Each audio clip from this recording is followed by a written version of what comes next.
webinar session. I'm Dr. Hanna Chusid. I'm a licensed psychologist and a certified yoga instructor, certified medical hypnotherapist. Before I introduce you to this week's guest speaker, I want to introduce you to SleepASAP.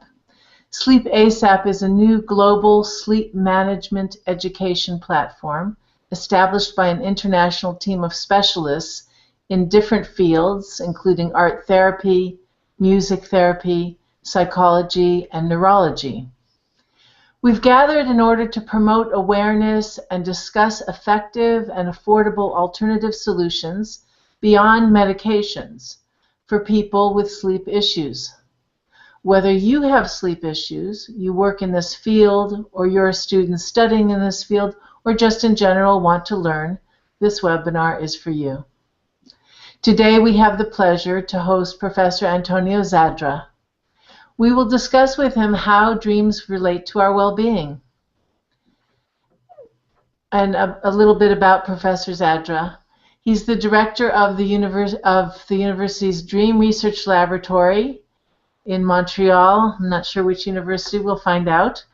And he leads the research group investigating sleep disorders at the Center for Advanced Research in Sleep Medicine. His research has attracted considerable attention from national and international media outlets, including television stations, the Discovery Channel, as well as notable newspapers and magazines. So good day, Professor Zadra. I'm really happy to talk with you. Dreams are one of my great fascinations, as well as many people. So please give us a little bit of background about yourself, including which university you're connected with. I apologize, I didn't have that.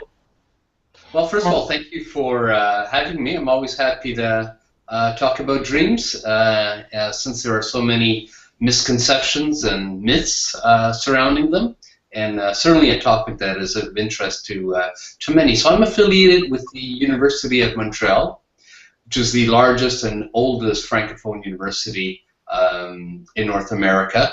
Prior to that, I was at McGill University, also here in Montreal. And as you mentioned, I also work at a sleep laboratory, which is at the Sacré-Cœur Hospital here in Montreal, where we have a group dedicated to the study of what's known as parasomnias, which includes things such as sleepwalking, sleep terrors, and of course I have a long-standing interest in everything to do with dreaming and different kinds of dreams, be it lucid dreams, recurrent dreams, nightmares, and so on. How did you get involved in what drew you to the study of sleep and dreaming? My initial calling actually came not for an interest, anything to do with sleep, but really for dreams. And this may sound corny as a story, but it's absolutely true. It actually came from a dream I had. While I was in college, since I was in high school, I always assumed that I would go in medical school. That's what my brother had done. That was the venue I always had in mind. And in college, I had this very long, convoluted dream that was exceptionally vivid, had many sensations to it. I got stabbed, I was in pain, I could feel the warmth of my blood. I escaped from this prison, which actually was my college.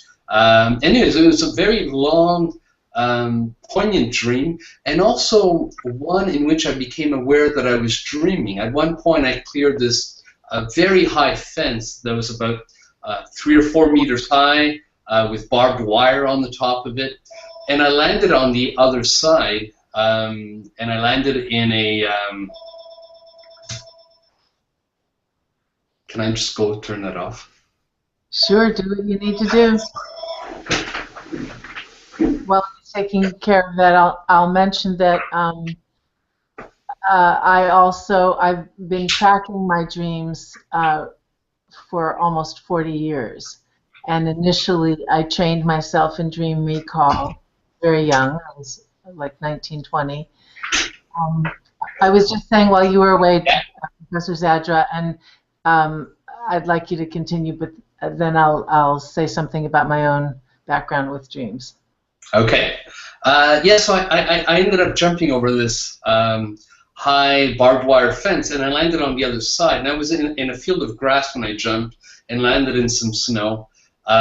Put my hand in the snow, and it was very cold. And it's at that point that I realized that a lot of what had happened just previously didn't make any sense, and that the only thing that made sense was if this was a dream.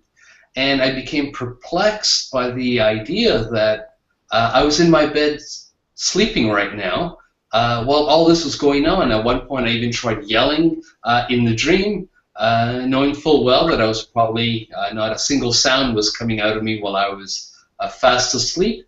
I didn't know that this phenomena had a name at the time. That they were known as lucid dreams. This was the first dream that I noted down in a journal. I started keeping a journal shortly after that.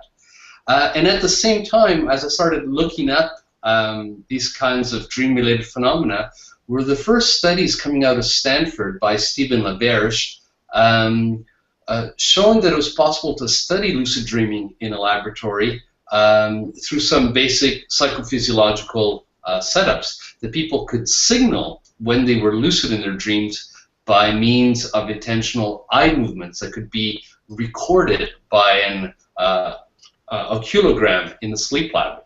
And so from there, my interest grew. I ended up reading more about dreams in general, a lot about lucid dreams. That was really what fascinated me the most. And sufficiently so that eventually I decided that that's what I wanted to try to study anyways, not knowing if it was possible to one day make a living studying these kinds of things. Mm-hmm. But it worked out. I see that. I followed my dreams, quite literally. I hear you. I hear you, and I appreciate that. I was just starting to, while you took the moment break, to share my connection with dreams, and that I began recording my dreams when I was about 19 or 20, occasionally when I was younger, but nightly, trained myself in dream recall and all the various steps that you're probably aware of. And for about a decade, recorded my dreams nightly, and then was able to determine which ones had more significance for me, and started being more selective about which dreams I recorded. So I have 40 years of tracking my dreams, and about 5 years ago started to categorize them. Okay. So I have 40 years of categorized dreams ready for your research lab. I'm not sure what to do with them, but I'm sure we can put them to good use. So we'll see. Quite a collection. Wow. It is. It is. So one of the things, this dream you spoke about is an example of lucid dreaming. I've also seen definitions of, and for the viewing audience, lucid dreaming referring to when one is aware during the dream that you're dreaming. I've also read descriptions that lucid dreaming can include, or the definition might include, not just when you're aware, but particularly exceptionally vivid, sensorially activating dreams. In your view, is that also considered by definition a lucid dream? I don't think it necessarily has to, but most people who experience lucid dreaming, be it occasionally or frequently, tend to report that these dreams are exceptionally vivid, be it visually, be it they're emotionally intense. In many ways, they are not that unlike the experience people can have of nightmares that are also very vivid, very involving, except the lucid dreams tend to be at the other end of the emotional spectrum. They can be very pleasant dreams, even euphoric. Some people can engage in fantastic activities such as flying, exploring new areas, landing. But yes, there is this sense of there's this hyperrealism that this virtual world that we are immersed in is exceedingly convincing, more so than everyday dreams we tend to have. I don't think I asked quite clearly. That's informative, but what I really meant to ask was that is the definition of lucid dreams, I've read that can mean a vivid dream, a hyper-real dream, even if you don't recognize that you're dreaming? Oh, Is that no, really the whole idea and the history even behind the name of lucid dreaming, which is derived from a German terminology, really refers to the capacity or the moment that we become self-aware of our situation, namely that we are dreaming while the dream is still ongoing. And this can happen independent of the degree of realism in the dream, independent also of any of our abilities to influence how the dreams unfold. Some people sometimes confound lucid dreaming with the ability of controlling one's dream. And it's possible for people, rarely, but to influence how dreams unfold without ever becoming aware they are dreaming.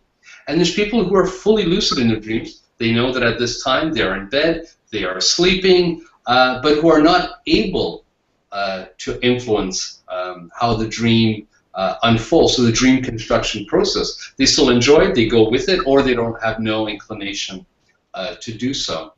So my understanding and how I've always approached this, either in terms of research or, like I said, in terms of historical accounts of lucid dreaming, is always really this reference to this capacity to know that one is dreaming during one's sleep. So it seems to me, you know, from the amount of websites and articles that I see just casually without even really searching for them, that one would think that there's a great number of people, that it's a very common phenomena, and I'm wondering if that's the case. To me it seems that because it's so fascinating that it may be overrepresented in writings and websites, and you know the interest in it compared to how often. What's the frequency of lucid dreaming, as far as you know? Well, again, it depends on what, if we want really proficient lucid dreamers, people who do it on a weekly or even nightly basis, those are exceedingly rare individuals. Maybe half the population will report having had one lucid dream during their lifetime, often when they were kids, not necessarily as adults. And about 1% out of 5, 20% or so, will report having the occasional lucid dream. So I think you're right in that the amount of attention given to lucid dreaming on multiple social platforms on the web certainly demonstrates that there's an interest for it. Maybe also that's accrued in recent years with films like Inception, other shows where dreams play a role. So there's certainly a large interest in it. There's a lot of people who want to learn about how they can become lucid in dreams. So there's a lot of interest in having them. But to get back to your question of how many people actually do it and do it regularly, it's really a great minority. So what is your approach to the study of dreams, to the working with them, looking at the emotions or people's state of alertness, or understanding dreams as a reflection of their lives? How do you look at, what do you do with the material that you get? Okay. Well, first of all, I have to separate my research interests from more clinical or personal interests. So in terms of research, our approach is basically one where we aim to collect many dreams from individuals. By many, I mean at least 2, 3, 4 weeks worth. Ideally, we want a minimum of about 20 dreams per person. And these can be either laboratory dreams, but more frequently these are dreams we collect because we want long series. They tend to be collected in dream journals that people keep at home. There's other ways. People can tape record them. People can enter them on a computer and text them. But we take these long series of dreams, and once we have these narratives, we try to quantify their contents. And there exist instruments that have been designed and validated and used in dozens upon dozens of studies to try to quantify their contents. What I mean by that is there are variables in the dreams that are of interest to researchers. So who are the characters? Are they known, unknown? What are their sexes if they are known? Are they male, female? Where does the dream take place? Is it a known setting, an unknown setting? Is it familiar to them? What are the nature of the social interactions? Are they friendly? Are they aggressive? Who initiates them? What are the emotions in dreams? And all this, there exists instruments to codify all these things. And what? Yeah. Once you've codified the content, yes. How are you using that? What is the application of that information? Okay, so that's the first step, and that gives us a portrait of across a series of dreams. This person's dreams tend to be more negative than positive. They tend to be more aggressive interactions than friendly. When there are aggressive interactions, they're always with male characters, rarely with female characters. So you get this global portrait. Then you can either compare these characteristics with normative data. All these variables have normative data for men, women. But our main interest is trying to look at relationships between these variables and measures of waking states. By that, it can be personality. People who are introverted, extroverted. Does this show up in people's dreams? People's well-being, people who are anxious, less anxious, depressed, non-depressed. We studied the dreams of people diagnosed with schizophrenia. We try to look at links between dream content and general measures of well-being. So it's really to try to establish parallels or ways in which dream content can be shown to correspond to particular dimensions of people's waking life. In essence, the goal of all this is to try to elucidate in what ways can we show dreams are not random mental constructions, but that they show fairly systematic, robust relationships with certain parameters of waking life. The challenge is in understanding which dimensions in dream content, again, it could be settings, characters, emotions, and so on, are most robustly related to what kind of variables in the person's waking life. Is it their personality, their concerns, and so on? This may not be a fair question, and just say so if this is would take the whole webinar. But is there briefly? Are there 1, 2, or 3 correlations that you found that dreams are reflecting what aspects of waking consciousness? Or no, that's a very fair question, a very good one. And if I was to distill many years of work from our lab and others, I think there's 2 key dimensions that people should be paying particular attention to in their dreams, and that is, what are the emotions that we are feeling in the dream?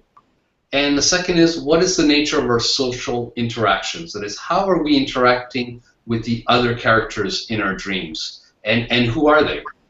Who are these people? And most people, when they have other characters in their dreams, tend to be people that they know. Be it family members, co-workers, people they haven't seen in a long time, friends. But unknown dream characters are a minority. They do show up in dreams quite frequently. They're still a minority. And so these 2 dimensions, emotions and social interactions, are probably the 2 that reflect best how we are feeling. So our well-being in waking, whether we're going through a rough patch, whether we're concerned about relationships we have with colleagues at work, with our parents, with our kids, with a spouse. So these ongoing concerns that we can have that can be taking up a lot of our mental, physical, emotional energy during wakefulness tend to be the things that seem to most correlate with these particular dimensions of dream content. Like I said, emotions and social interactions. So you're seeing a clear relationship between the waking well-being and what shows up in people's dream life. Yes, and we've shown this in multiple studies. We've also shown it in longitudinal studies. We've done one study, for instance, where we followed people over a 6 to 10 year period.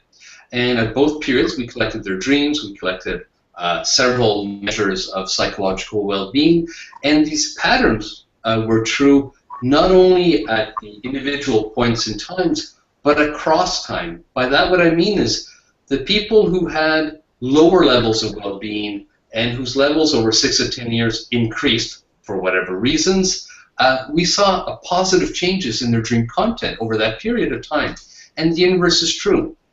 People who over 6 to 10 years started having more higher scores on measures of anxiety, neuroticism, depression, that is, people whose well-being decreased over time, you start seeing more negative elements in their dreams.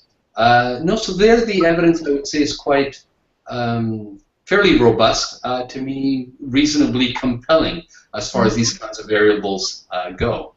It makes sense that we're not a different person when we go to sleep, that our states of consciousness have continuity across waking and sleeping.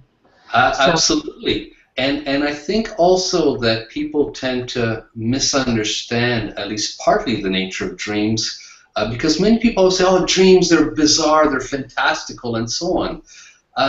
But when you look at thousands of dreams from hundreds of people, most dreams aren't bizarre. Most dreams aren't unusual, don't have the logical elements in them. But the dreams we choose to share with others tend to be unusual dreams. And so if I have a dream where I'm stuck on the highway in my car because there's a traffic jam, and that's what I wake up remembering, I'm probably not going to go tell my spouse, listen, what dream I had last night. I was stuck in a traffic jam. No, we choose to share dreams that stand out and that are unusual or that make us perplexed or fantastical. And so to the extent that many people do that, and that also often it's more the bizarre dreams that are shown in the media, be it films, novels, I think there's this this view that has developed over time that they are necessarily bizarre and strange, and although they certainly can be, most aren't. I'll interject here that while I haven't had the what sounds like maybe hundreds of thousands of dreams that you've looked at over my clinical career of 40 years, and with dreams being an interest, I've probably heard a few thousand dreams, and people bring what are the more unusual or with seemingly bizarre, and with just a focus on it, this and my skills clinically, and even what presents as bizarre often isn't when you sort of break it down into right. Looking at the emotional elements of the dream, and as you say, and the relationship. I focus on the emotion and the actions and the choices and the decisions. There's frequently a very clear and almost in your face obvious a connection with something going on or concern, and sometimes not immediately, but when you look at it over a few weeks and what's unfolding for the person. What is I want to connect it with sleep in a moment, so I'm going to ask, we better start to wind down here, but there is that category of dream that people are very interested in and curious about, which has to do with dreams that are predictive. Not so anything you'd say about that? Dreams that seem to suggest not just something that gives you an idea of I'm going to go into studying this area, but something that actually seems to be precognitive. Okay, so dreaming of particular events before they occur. Yeah. So clairvoyant dreams or precognitive dreams. Okay, I have three things I want to say about that. Yeah, short. But the first is that many such dreams can be explained. And so someone, for instance, if there's a plane crash, earthquake, recently in Nepal, there's often someone from somewhere who will email me saying, I found you on the web, you study dreams, I had a dream of this plane crash or earthquake or what have you 2 months ago and now it's happened, blah, blah, blah. The problem is that almost there'll be someone somewhere dreaming of plane crashes every night, right? And if nothing happens, we don't look for correspondences. And so no one writes to me saying, You know So what? I dreamt of a tsunami and it's been a year and nothing has happened. No, so there's a selective bias. Someone who I had a friend who said, you know, I dreamt that the wooden stairs to my apartment, outside of my apartment, gave out. And about a week later, they did, you know, and I almost hurt myself. But it could be that even though they weren't aware of it, they noticed the rot in it. They noticed the screws that were coming out. And so it was something that was predictable. Now, all this being said, the other thing I want to mention is that there still remains a cluster of dream reports that are not explainable in this way, or as far as I know, in any other way. And I've met a sufficient number of individuals, including colleagues of mine, who have had these experiences. I have no reason to doubt the veracity of what they are saying. There's no reason for them to lie to me or to make up these stories. And those dreams, I have really no, at least scientific explanation for. But I believe it can happen. Yeah, well, I know it can happen. If we had more time, I'd share on that. But I would look at it as that just as in waking life, there are some people with a higher level of intuition, or this phenomena of clairvoyance hasn't been explained by science. Not everything has. So they can also, what can occur in waking life can occur in dream state. So let's just take a few minutes, because it's gone quickly. We're having to wind down fairly soon. How can people who are struggling with their sleep, their quality of sleep, maybe waking up frequently in the night, how can paying attention to their dreams or working with dreams improve sleep? Do you know anything or what? I think that unless some of the sleep disturbances that they are experiences are due to some dream-related process, and so there's people who have frequent nightmares and so develop certain forms of insomnia because of their nightmares. Not just because the nightmares wake them up, but also because once they've awakened from a bad dream, they may intentionally not want to fall back asleep for fear of the dream continuing. And so they self-induce insomnia, or they go to bed very anxious for fear of having one of these experiences. There's also what people... what can somebody like that do? Well, there's fairly straightforward approaches for treating nightmares. Cognitive behavioral approaches among some of them, imagery, rescripting procedures that have been studied in about a dozen studies so far, with idiopathic nightmares, that is everyday nightmares, with trauma-related nightmares, in veterans, in women who have been sexually abused. And across these populations, these techniques, which are easy to learn and master, you work in about 80% of the time. Yeah. Sorry. So imagery rescripting, I know what you mean, but can you, in a sentence, give us a summary of what that is, and if somebody may Google it or look for a psychologist who works with that, well, how would you describe it? It's once you experience the nightmare, the next day, write it down, changing some element of it, whatever feels right for you. And so some people choose to change the beginning, the end, a minor detail, the color of a wall, that's all. And others change everything from A to Z. Again, my main thing would be whatever feels right to the person. But the idea is to write it down, change something in it, and you can even revisualize it. So fairly straightforward.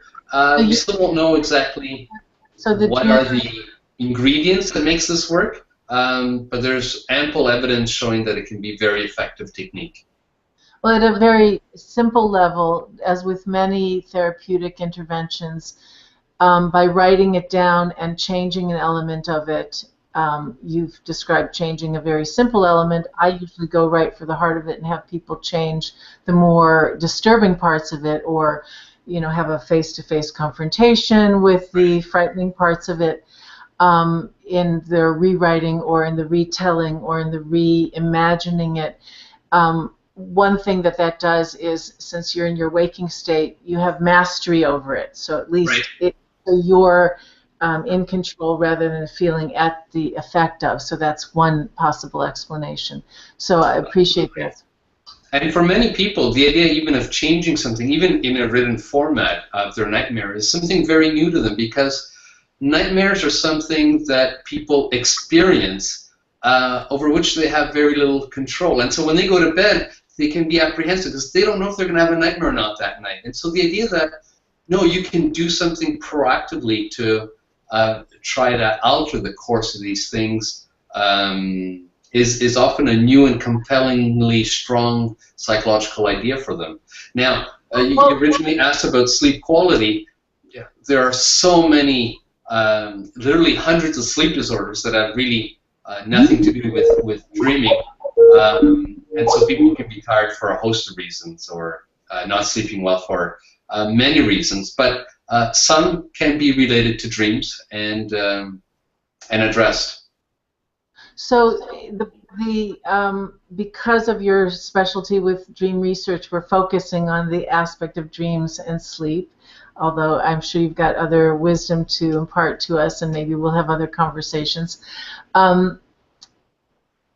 Are there any other ways, reasons why is there anything else that you can say about attending to dreams, how working with dreams or paying attention to your dreams might have an effect on sleep or quality of sleep?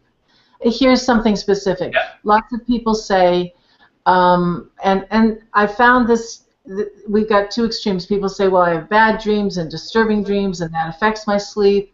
Or we know that people then start to avoid going to bed because of not having those negative experiences.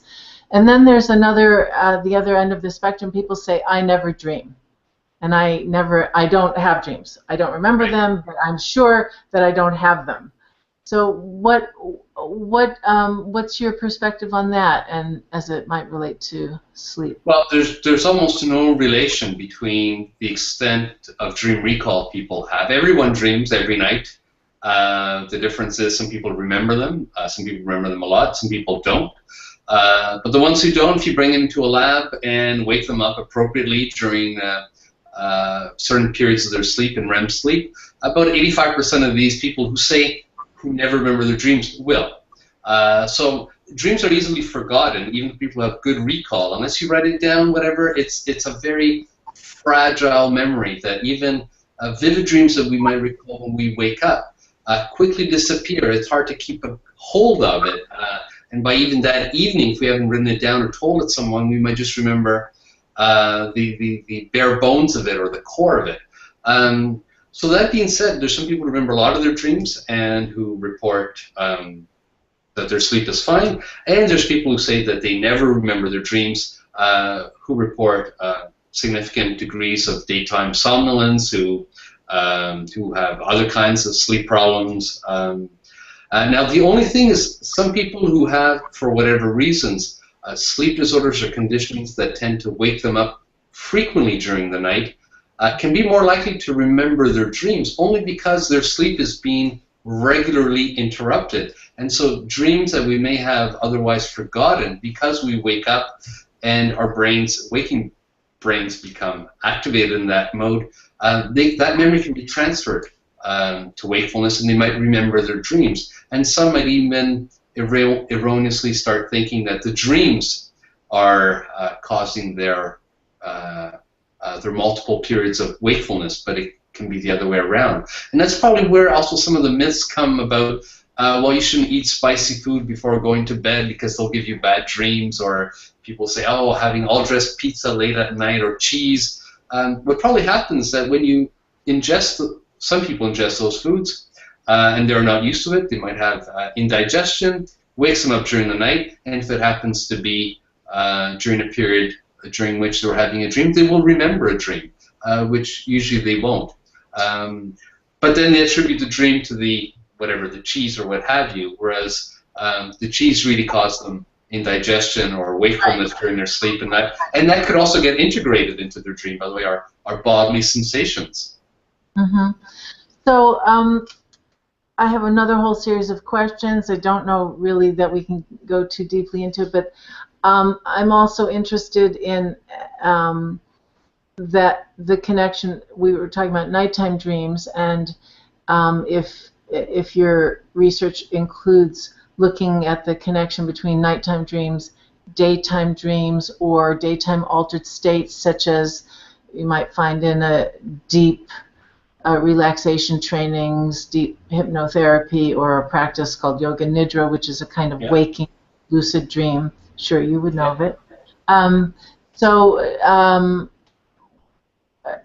In something like yoga nidra, which is a waking guided dream, sort of a thing, would you say that something like that, is that anything you've researched in terms of its relationship to sleep? More guided? No, it's something that is of interest, and much of the literature for a long time on general altered states of consciousness has from, or even states of unconsciousness of different forms of coma or locked-in syndrome, but other states as well have long been an interest of mine. However, no, I haven't done any actual scientific research on them. It's also phenomena that are very difficult to study, to obtain funding for, to look at systematically. And so I think it's more amenable to, at least for myself, as a form of personal interest. So there are people who dedicate good portions of their lives trying to better understand what's going on in these particular states and how people can achieve them and their subsequent impacts on their people, not just on their sleep, but also on their wakefulness. Okay, thank you.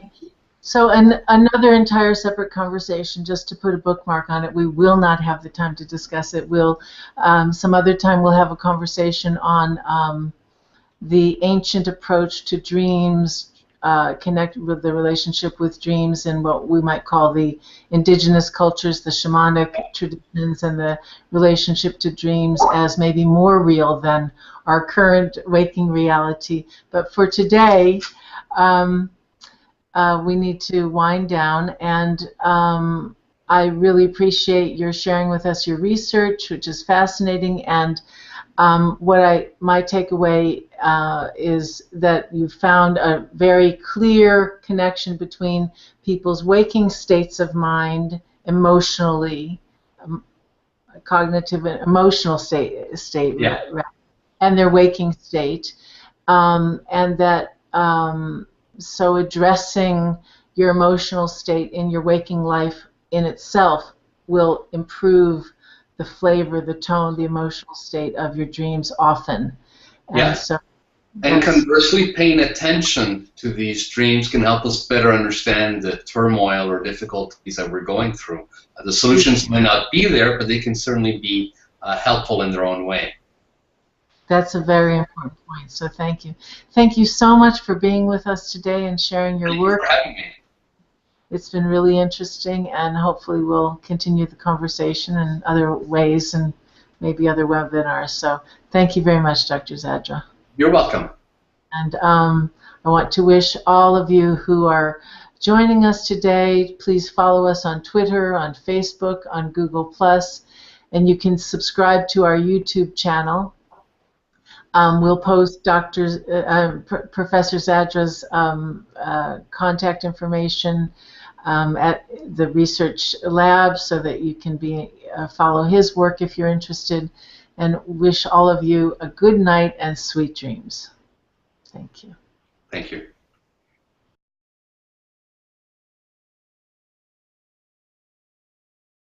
In our session, I'm Dr. Hanna Chusid. I'm a licensed psychologist and a certified yoga instructor, certified medical hypnotherapist. Before I introduce you to this week's guest speaker, I want to introduce you to SleepASAP.